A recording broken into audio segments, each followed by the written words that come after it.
Welcome to Uncommon Knowledge. I'm Peter Robinson. Nominated by President Reagan and confirmed in the Senate by a vote of 98-0, Antonin Scalia has since 1986 served as an Associate Justice of the Supreme Court of the United States. Justice Scalia's most recent book, written with Brian Garner, Reading Law, the Interpretation of Legal Texts. On behalf of the Federalist Society and Uncommon Knowledge, Mr. Justice Scalia, welcome. Thank you, Peter. Glad to be here. Segment 1, Reading Law, quote, "We seek a return to the oldest and most commonsensical interpretive principle. In their full context, words mean what they conveyed to reasonable people at the time they were written," close quote.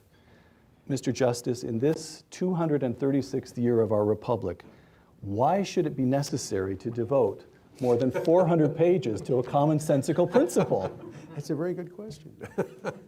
Well, the reason, as explained in the first part of the book, is that we've sort of gone off the rails, that nowadays, especially with regard to the Constitution, the accepted view, and the view stated by my court repeatedly, is that the words don't necessarily mean what they were understood to mean at the time, but can be given new meaning. It's up to the court to say what they mean today. They mean today what they ought to mean today, and it's up to the court to decide that.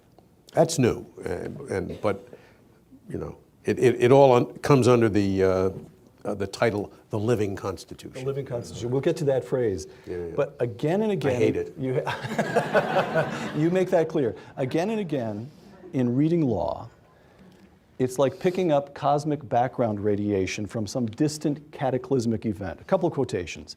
"Since the mid-20th century, there's been a breakdown in the transmission of our heritage. Again, over the past 50 years especially, we've seen the judiciary take control of territory that ought to be settled legislatively. Once again, some commentators have claimed since the mid-20th century that all language is ambiguous.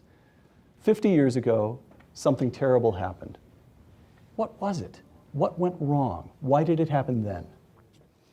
Wow, we don't try to explain why it happened then. It did happen then. The time that philosophy took over is about the time of the Warren Court. There had been, hints of it earlier, I suppose, but it was never the accepted philosophy of the judiciary.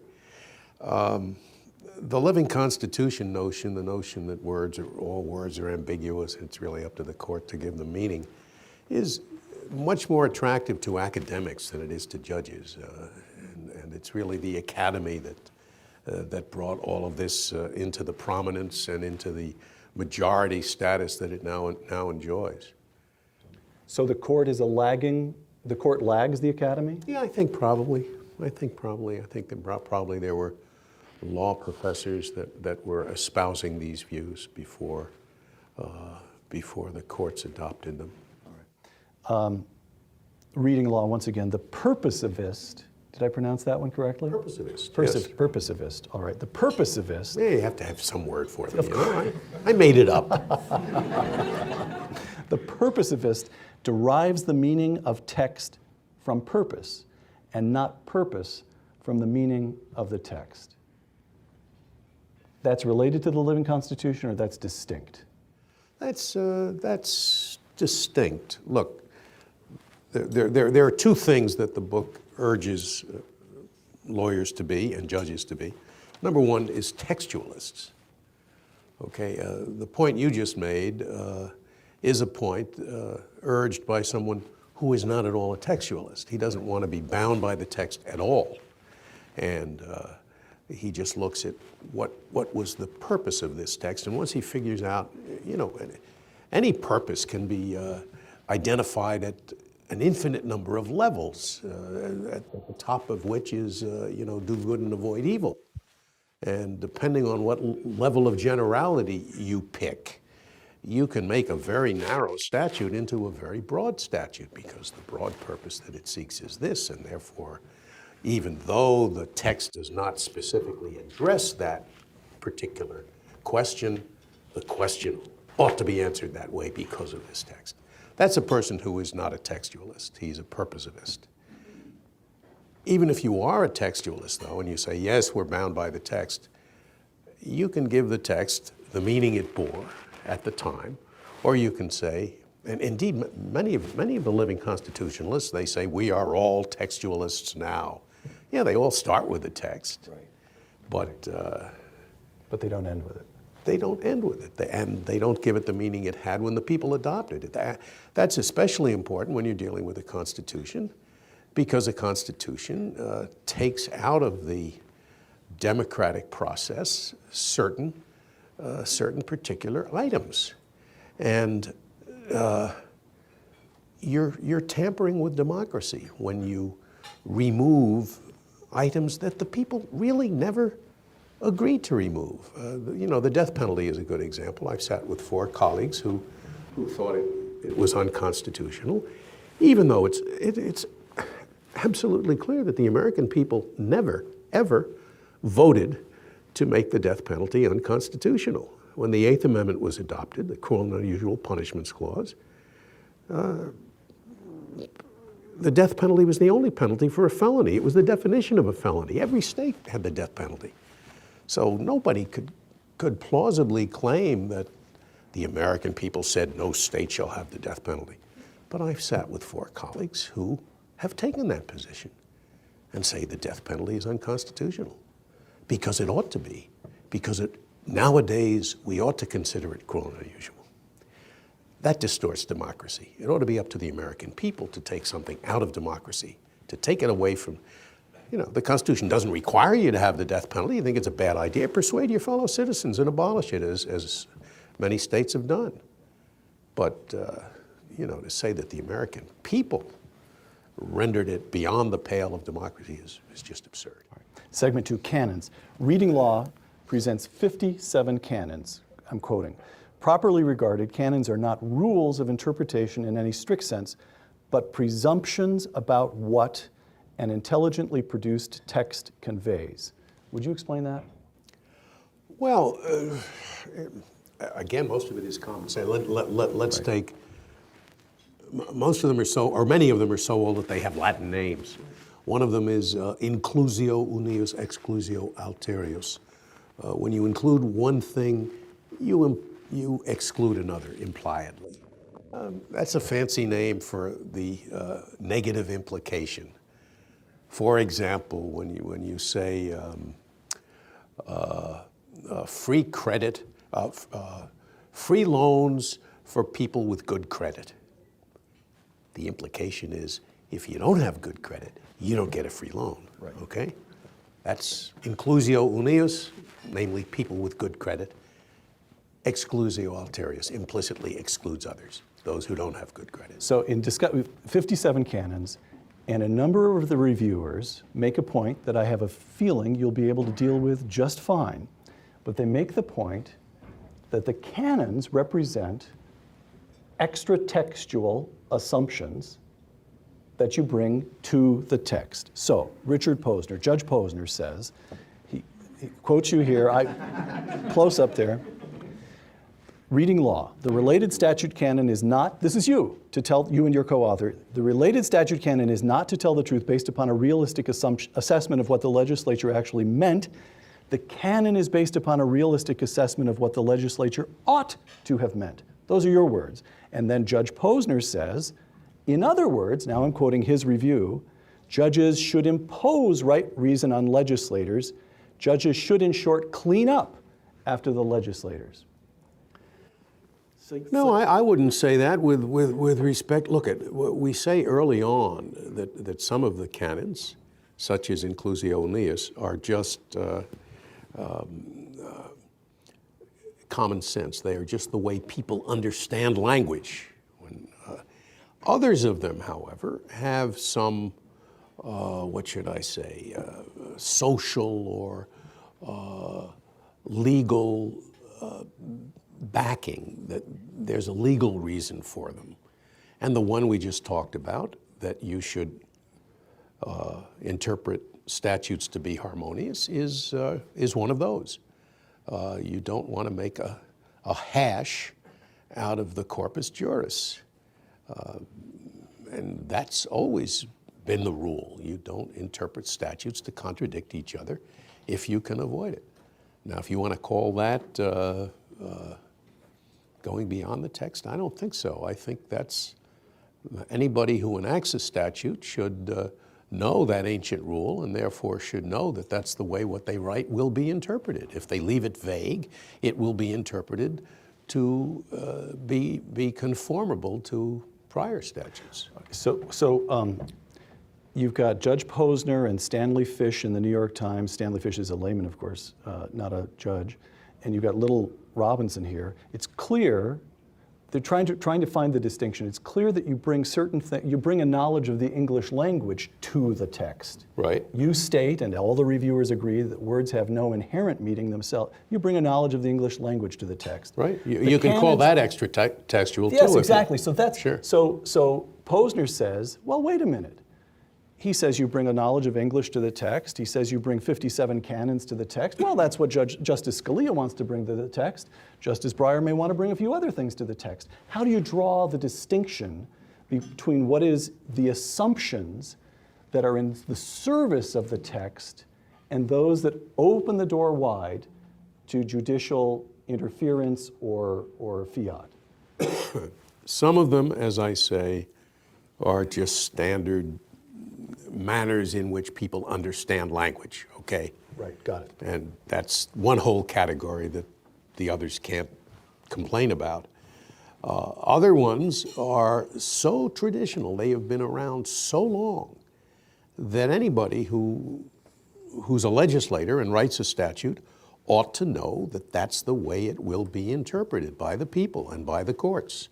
An example of that is the proposition that when you have a listing at the end of the thing, at the end of a passage, which says something like dogs, cats, gerbils, parrots, parakeets, and other animals, that generalized term will not be interpreted to mean elephants. It will be interpreted to mean other animals of the same sort, namely domestic animals, pets. That's an ancient principle. It's almost a question of legal grammar. It's almost legal grammar, right. Now, I can't say that, that every English-speaking person would understand that automatically, but every English-speaking lawyer would certainly understand that that's how courts have interpreted a phrase of that sort for hundreds of years. Got it. Segment 3, errors. Reading law presents not only 57 canons. By the way, I should state for the television audience and the audience here, Stanley Fish, the reviewer in the New York Times, almost in spite of himself, called the book compellingly readable. By the way, I agree. The prose is just terrific. Almost the most fun, in my judgment, are the 13 falsities exposed. Yeah, that was fun. Okay. So let's take a couple of those. One of the 13 falsities, quote, the false notion that words should be strictly construed.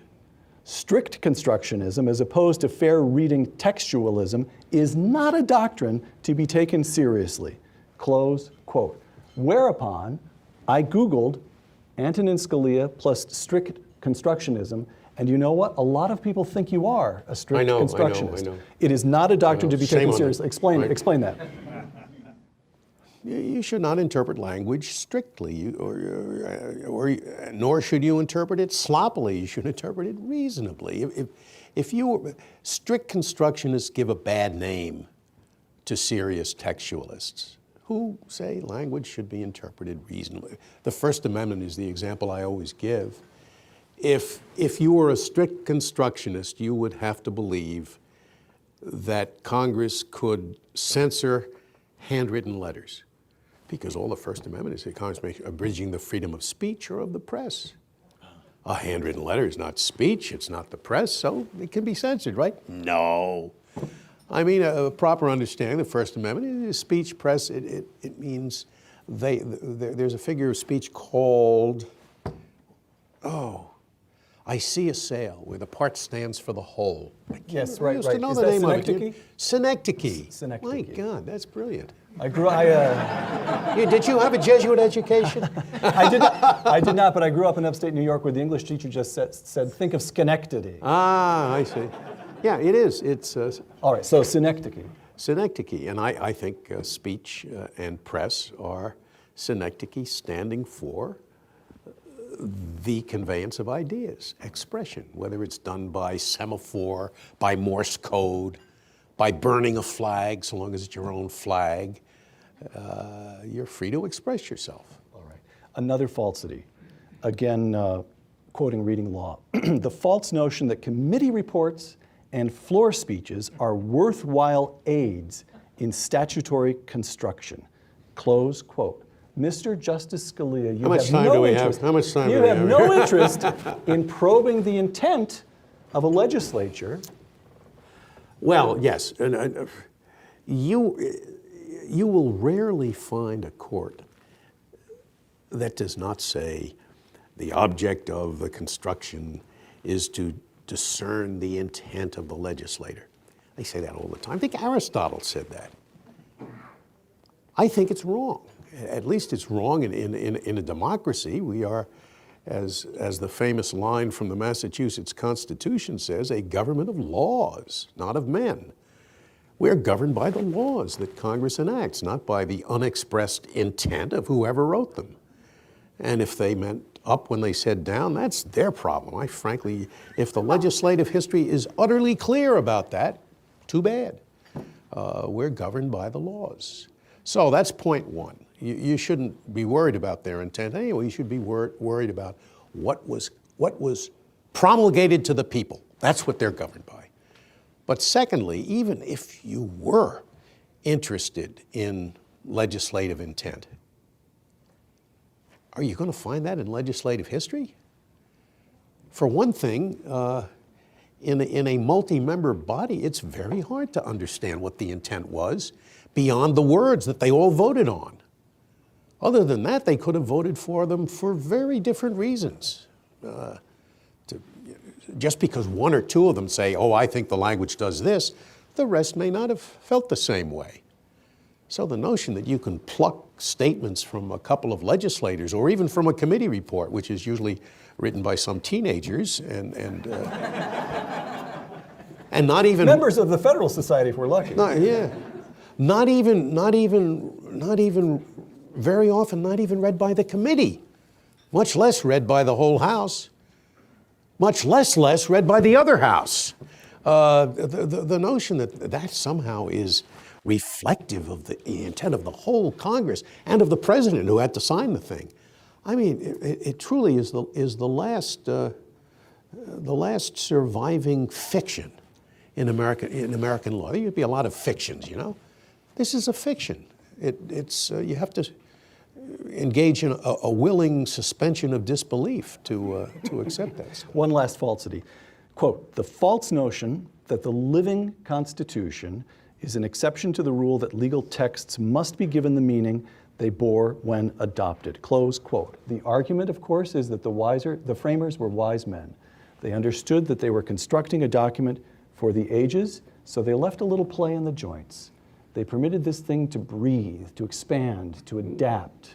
And the body charged with executing these expansions and adaptions is the judiciary. Yeah. No, they knew that there would be need for change, and that's why they had an amendment provision, as some constitutions did not. This Constitution could be amended.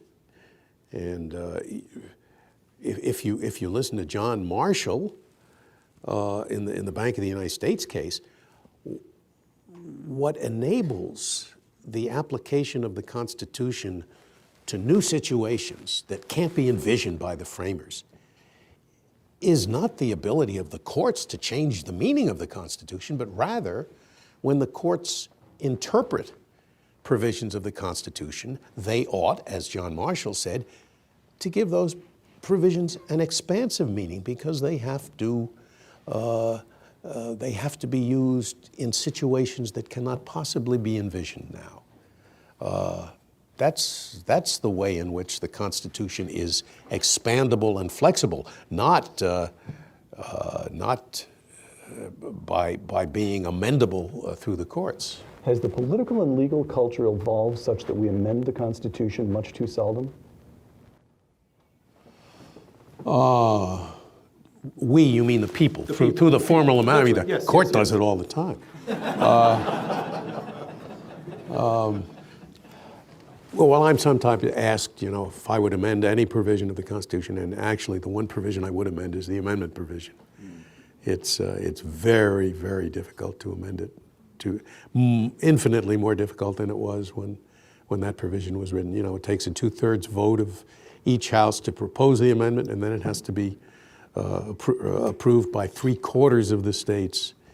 I figured it out once. If you took a bare majority in the smallest states in population, something less than 2% of the population could prevent a constitutional amendment. That's probably too severe, and certainly much worse than it was. The disparity in population between California and Rhode Island is so much greater than what existed at the framing. So I would amend that. Segment 4, how it should be done and how it should not. How it should not, Roe versus Wade. 2 quotations, reading law. In Roe versus Wade, the Supreme Court declared unconstitutional state statutes that in no way contradicted any specific provision of the Constitution, close quote. Second quotation, Justice Blackmun, 1973 opinion itself. The right of privacy, whether it be founded in the 14th Amendment's concept of personal liberty, or as the district court determined in the 9th Amendment's reservation of rights to the people, is broad enough to encompass a woman's decision whether or not to terminate her pregnancy, close quote. So Justice Blackmun, writing for the majority, takes pains to ground the court's decision. Well, I suppose you could, in the 14th and the 9th, or if you read his opinion carefully, it's the 14th or the 9th. You get to choose. And he's wrong. Did he say the 14th? Or he said the right of privacy, whether it be founded in the 14th Amendment's concept of personal liberty, as we feel it is, or as the district court determined in the 9th Amendment's reservation of rights to the people. Well, once again, this is one aspect that the book addresses.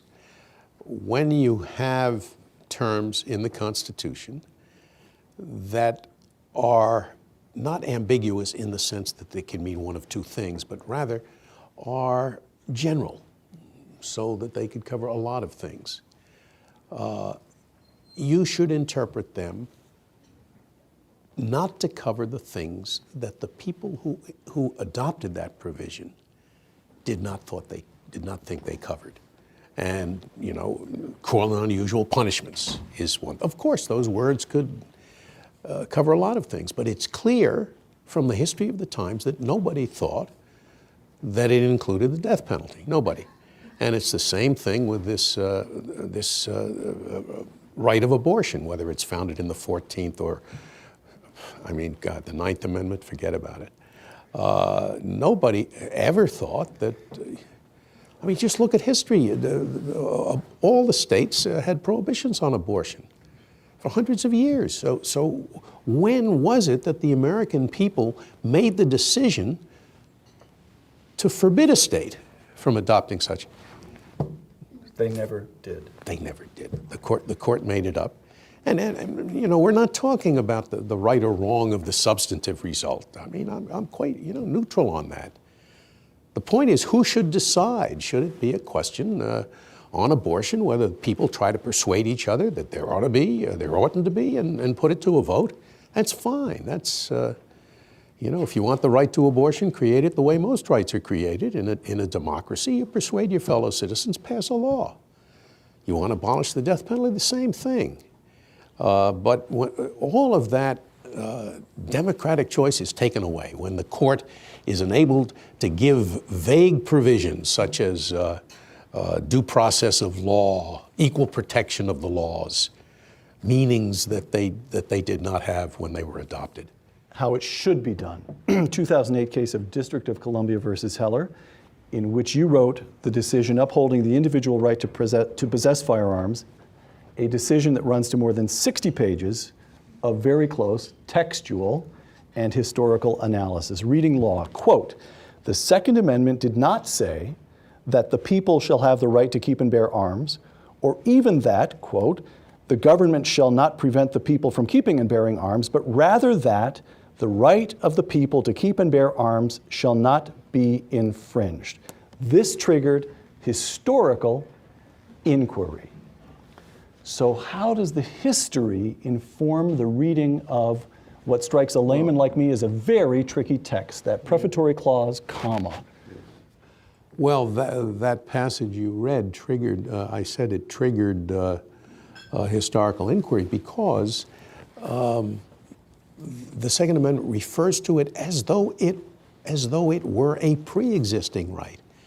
It didn't say the people shall have the right, or even the government shall not take away arms, but rather the right of the people to keep and bear, as though it was a pre-existing right. And that triggered historical inquiry that takes you back to the English Bill of Rights, which sure enough contained the right to keep and bear arms. As for the prologue, are they going to know what the prologue is? You know, a well-regulated militia being necessary for the defense of a free state, comma, the right of the people to keep and bear arms shall not be infringed. Again, if you studied history, what's the connection between not taking away arms, the right of the people to keep and bear arms, and the militia? It seems very strange. But historical inquiry shows you what the connection is. The way the Stuart kings, the Catholic kings, destroyed the militia, which was supposed to be all of the male citizens trained to arms. The way they destroyed the militia was not by abolishing it. They just took away the arms of all of those who opposed the Catholic kings. And so there is a connection. A well-regulated militia being necessary for the defense of a free state, a militia consisting of all of the body of the citizenry, comma, the right of the people to keep and bear arms shall not be infringed. It makes thorough sense if you understand the history.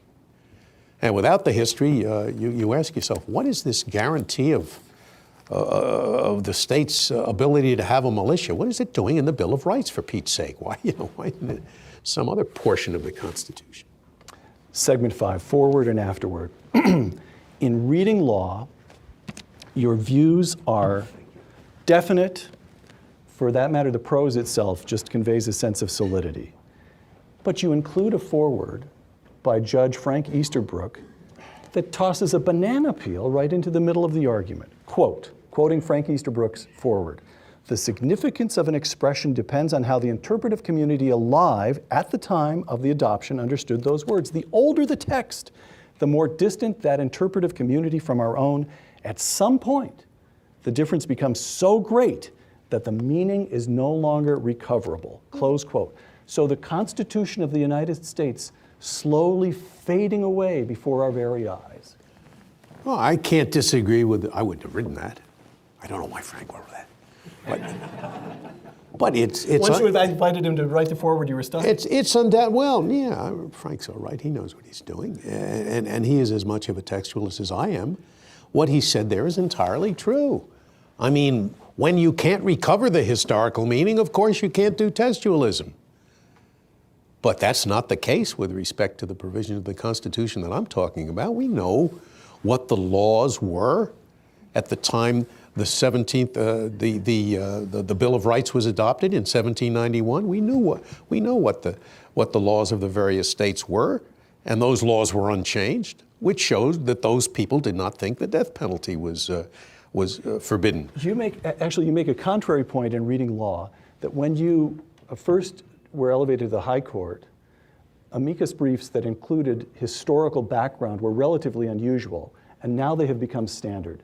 So would it almost be right to argue that the history is coming more sharply into focus rather than fading away? Is that fair? That's fair. I'm just making that up. That's fair. It's fair. All right. I wouldn't have made the point, but it's a fair point. I mean, the history's either there or it's not there. If, as Frank said, you can't retrieve it anymore, yes, it's an obstacle to giving the text its original meaning. I guess you have to fall back on, gee, I don't know what it meant originally, although I'm not sure what you would say is therefore it means what I think it ought to mean, but anyway. Yeah, it's a true statement, but it's not a criticism of proper historical inquiry where the history has not been lost. And it hasn't been lost for most of this stuff. That's Judge Easterbrook's forward. Here's from your own afterward. Quote, reading law, some will argue that a widespread adoption of the techniques we advocate in this book would be to turn back the clock. But we do not propose that all decisions made and doctrine adopted in the past half century or so of unrestrained constitutional improvisation be set aside. We must bow to stare decisis. Close quote. Mr. Justice Scalia, it's not a matter of turning back the clock. It's a matter of restoring the original meaning of the Constitution. You put for 400 pages, you have 400 pages of Mozart, and you end with 2.5 pages of a Bronx cheer. You take it all back. Say it ain't so. Say it ain't so. Okay, so counsel appears before us in the case, and he's arguing, he's about to argue that a statute enacted by Congress is unconstitutional. But before he gets into it, wait, counsel, now. Do you think we have the power to ignore a statute enacted by Congress simply because, in our view, it's unconstitutional? He says, oh, yes, Your Honor, you know, Marbury versus Madison. I know, Marbury, but was it right? Let's rethink that. You can't run a legal system that way, reinvent the wheel every time you have a new case. You have to accept, you know, water over the dam. And that's what stare decisis is all about. Stare decisis is Latin for water over the dam. That's what it is Latin for, right. Okay. So, but then you provide these criteria for deciding whether stare decisis should rule. And the criteria are just as vague as the criteria that Judge Posner might impose in reading looking for legislative intent. Is it settled law? Have people arranged their lives around it and so forth? This is all in the afterword. Yeah, no? Number one, the number of items to which this vagueness applies is much less than the number of items to which Judge Posner's vagueness applies. I mean, you know, the world is his oyster. Any statute can be interpreted to do what it ought to do. But secondly, I don't think those criteria that I set forth there are so vague. I set forth three that I employ. Number one, how wrong was it? Was it blatantly wrong? Some of them are maliciously wrong. They must have known they were lying. Okay, Plessy's on the books for over half a century before Brown comes along. That's just one of my criteria. All right. Number two, has it been generally accepted? When I was in law school, the incorporation doctrine was still controversial, whether the 14th Amendment had the effect of applying the Bill of Rights to the states. It didn't used to apply to the states. But it's been accepted for half a century now, and it's no big deal. Number three, compare that with Roe versus Wade, right, which was controversial when adopted and remained so. And apply the first criterion to Roe versus Wade. You know, how bad was it? Even the people that liked the outcome acknowledged that it was a lousy opinion. Third factor, and for me the most important really, can I work with this case as a lawyer?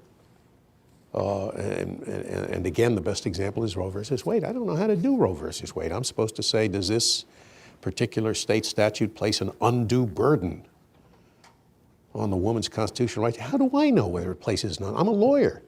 I would normally run to the law books and see, you know, what do you know? For 200 years, no burden was an undue burden. You could forbid it.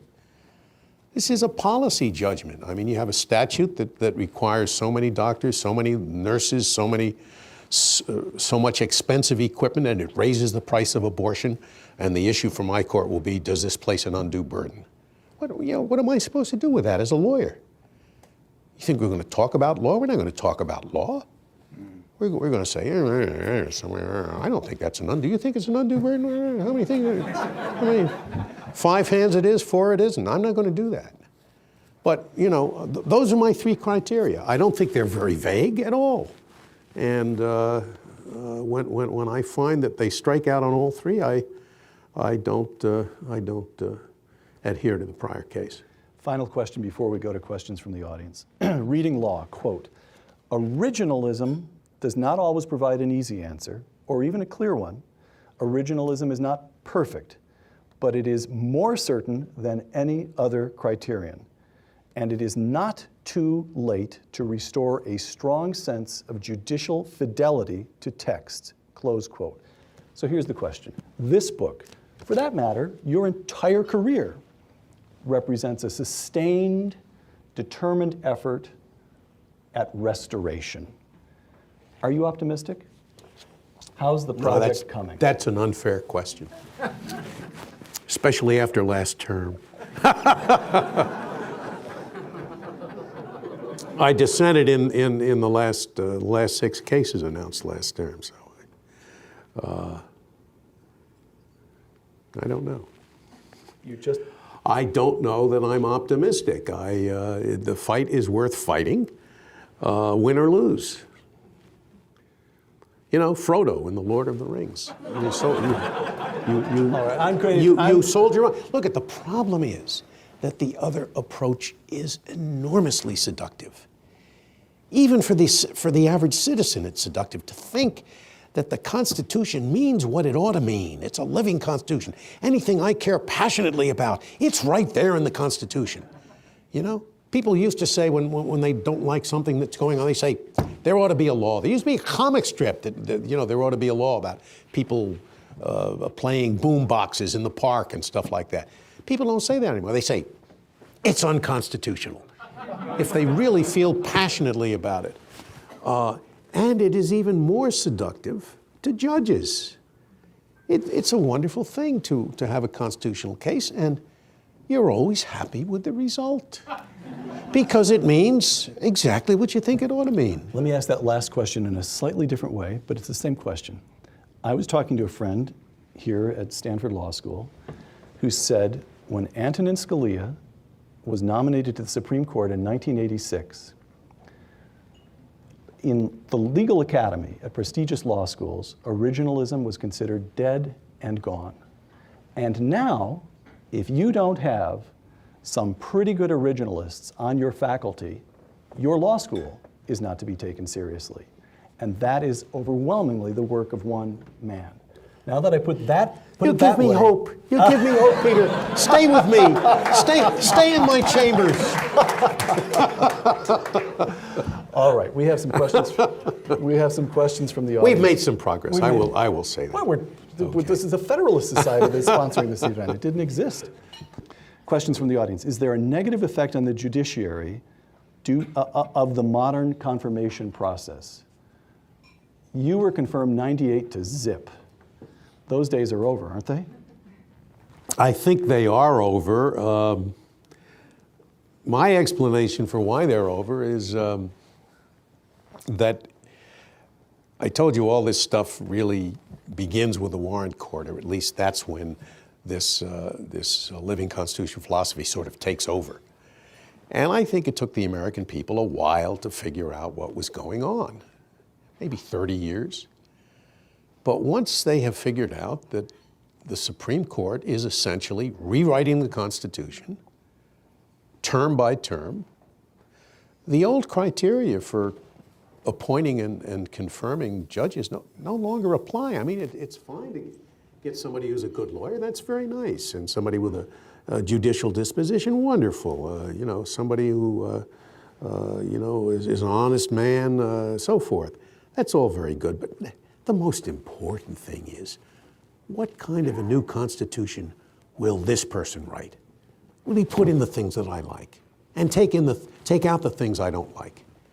And that's what's been going on in recent confirmation processes, at least where the Senate is not overwhelmingly in the control, the filibuster-proof control of one party. Judge so-and-so, do you think there's a right to, whatever it is, abortion, whatever you hate or love? You don't? Well, I think it's there, and my constituents think it's there, and I'm not going to put you on the Supreme Court. That's what's going on. And it ought to go on. Much as I hate that process, I prefer to the alternative, which is just letting the Supreme Court, without any political control, rewrite the Constitution term by term. If they're going to be doing that, I would like some popular control, even if it's in this Byzantine fashion that amounts to a mini constitutional convention every time we appoint a new justice. So the corruption of the process stems from the high bench, not from the Senate Judiciary Committee. Yes, they are doing what you would expect them to do, and what I say they ought to do. If that's what the Supreme Court is doing, that's what the Senate ought to do, much as I dislike the whole thing. How much of the living Constitution is due to the feckless unwillingness of Congress to tackle difficult issues? Oh, I don't think that's a good excuse. Oh, Congress hasn't done it, so we must do it. Where do you get that from? None of it, zero. Don't blame it on the Congress. It's not the job of judges to do those things which the people's representatives have, for whatever reason, decided not to do. Even when we have, as we have, even when they're feckless. Even when we had, as we had a couple of years ago, a sitting Speaker of the House referring to a 2,000 and some page document, we'll have to pass this to find out what's in it. Yeah, I don't think it's up to the court to. All right. You're not a safety net. Oh, God, certainly not. Does natural law have a place in interpreting the Constitution? No. Look, it says what it says. I apply United States law. I don't apply natural law. God applies natural law. The only... Now, natural law has a place in writing law. When you're writing a constitution or when you're writing a statute, you should not put in that anything that you know or believe is contrary to natural law. But once it's in there, it says what it says. And if it forces me to do something that's against my conscience, of course, I have to resign from the bench. But the mere fact that it doesn't conform to natural law, but that does not cause me to be doing anything evil, that's no basis for me saying, oh, the statute doesn't conform to natural law, so I'll apply the natural law. No, that's... The only role natural law has under the Constitution is, did you mention the Ninth Amendment in one of your earlier questions? I did. Well, Justice Blackmun mentioned it. Yeah, Justice Blackmun did. Well, that's the amendment that says the enumeration herein of certain rights shall not be deemed to deny or disparage other rights that are retained by the people. And academia in recent years, having finally yielded to the reality that substantive due process, which has been the basis for Roe versus Wade and a lot of the living Constitution nonsense, having finally conceded that that doesn't make any sense, they're looking for other ways to get there, and one of the ways is the Ninth Amendment, which is a source of unenumerated rights. It isn't a source of unenumerated rights. I apply the Ninth Amendment. I apply it rigorously. I do not deny or disparage other rights. Maybe there is a right to abortion. That's not my line of territory. You're free to argue to the legislature that there is. But I know that it's not one of the rights contained in the Bill of Rights, and therefore not one of the rights that I enforce. What the Ninth Amendment was the expression of the framers' belief in the natural law. Just because we have a few rights here doesn't mean that there aren't any others. And if you try to take them away, we'll be back on the barricades. That's what it meant. Procedure and evidence were once the province of precedent case law, common law. More recently, they've been codified. Question, would it make sense to codify federal rules of statutory interpretation? Should we take reading law and make it statute? I wouldn't like to do it because I am loath to think that it's up to Congress to tell us how to decide cases. I mean, suppose they decide to say you shall not use logic. Or suppose they say you shall seek to achieve the purpose that Congress had in mind. No. I'm a judge. We're our own branch, and our responsibility is precisely to decide how to interpret statutes. And I am not in favor of having that written in a statute. Last question, question appropriate to Silicon Valley. We would ignore it anyway, you know.